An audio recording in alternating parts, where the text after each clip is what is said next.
have the floor. Merci, Monsieur le Président. Thank you, President. Excellencies, we are at an inflection point in the crisis in the occupied Palestinian territory. A fragile ceasefire is allowing the people of Gaza to breathe, Israeli hostages and Palestinian detainees to be released, and life-saving humanitarian aid to be delivered. At this tenuous moment, the world must ask itself how to resolve this decades-old conflict and stop the cycle of violence. Any plans for a better future must deal with the past, so accountability and justice for violations are crucial.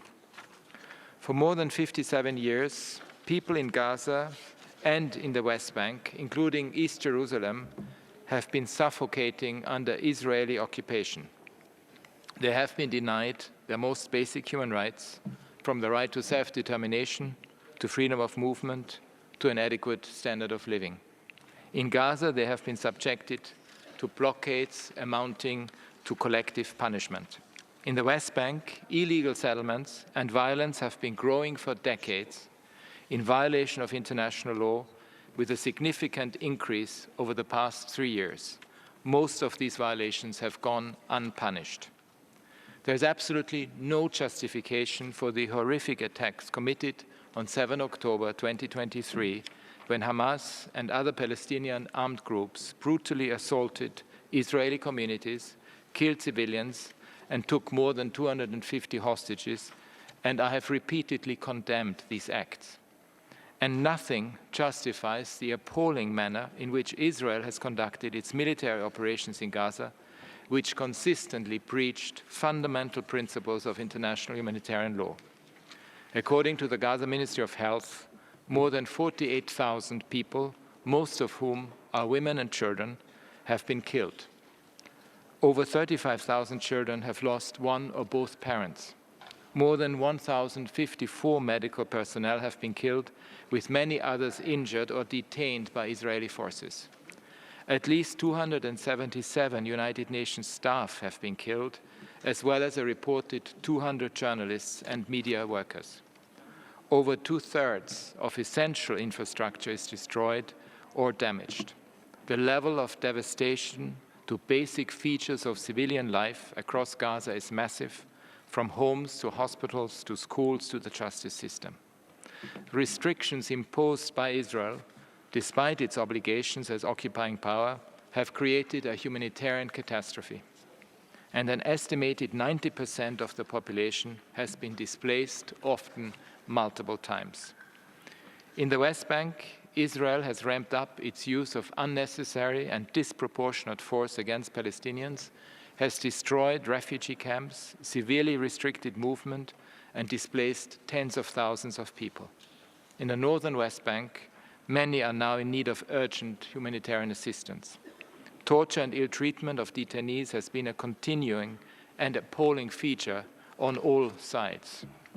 The severe crackdown on civic space, affecting in particular those working on human rights and humanitarian issues through threats, intimidation, and other measures, is alarming. Behind each awful statistic is a life lost, torn apart, or shattered. We cannot yet grasp the full extent of this tragedy, nor the many years of trauma, grief, and mourning that lie ahead.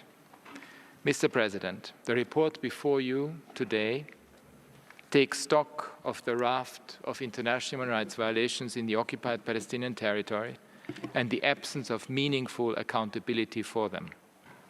There has been an unprecedented disregard for the principles of international humanitarian law in the conduct of hostilities in Gaza and Israel since October 2023. As just detailed, and as my office and others have documented, Israel's means and methods of warfare have caused staggering levels of casualties and destruction, raising concerns over the commission of war crimes and other possible atrocity crimes. There has been a limited number of investigations and indictments by the Israeli authorities, for example, for abuse of detainees. However, there are serious doubts about the capacity and will of the Israeli justice system to deliver full accountability in line with international standards, notably in relation to the unlawful killing of Palestinians in Gaza or in the West Bank. Hamas and other Palestinian armed groups have taken, held, and tortured hostages in Gaza and here have indiscriminately fired projectiles into Israeli territory, amounting to war crimes. There are grave concerns that they may have committed other serious breaches of international humanitarian law in Gaza, including the intentional co-location of military objectives and Palestinian civilians. My office is unaware of any measures taken by Hamas and other Palestinian groups to punish those responsible for all violations. Mr. President, any attempts at shaping a peaceful future where such horrors do not recur must ensure that perpetrators are held to account. The tragic record of this conflict and of so many other conflicts shows clearly how impunity begets more violence. Abuse is given free rein to ripple across other war zones. This harms us all and generations down the line. Delegitimizing and threatening international institutions that are there to serve people and uphold international law also harms us all. It is clear that all these violations and abuses need to be investigated independently. Excellencies, we urgently need an end to the conflict, the unconditional release, freeing of all hostages, the release of arbitrarily held detainees, and an end as rapidly as possible to Israel's unlawful presence in the occupied Palestinian territory as affirmed by the International Court of Justice. The ceasefire must hold. Each phase must be implemented by both sides in good faith and in full.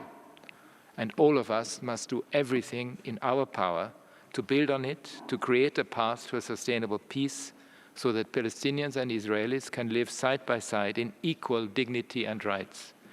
And it should be for the Palestinian people to determine their own future.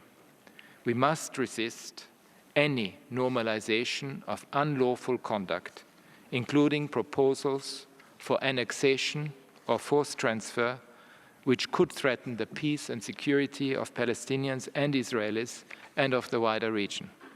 This is the moment for voices of reason to prevail, for solutions that will deliver justice and make space for compassion, healing, and truth-telling. This begins by seeing the pain and suffering of the other, and we have seen, unfortunately, so much dehumanizing rhetoric, including by political leaders. Defending and maintaining the international edifice of human rights and the law is everyone's responsibility. The alternative is unthinkable for Israelis, Palestinians, and for our common humanity. Thank you.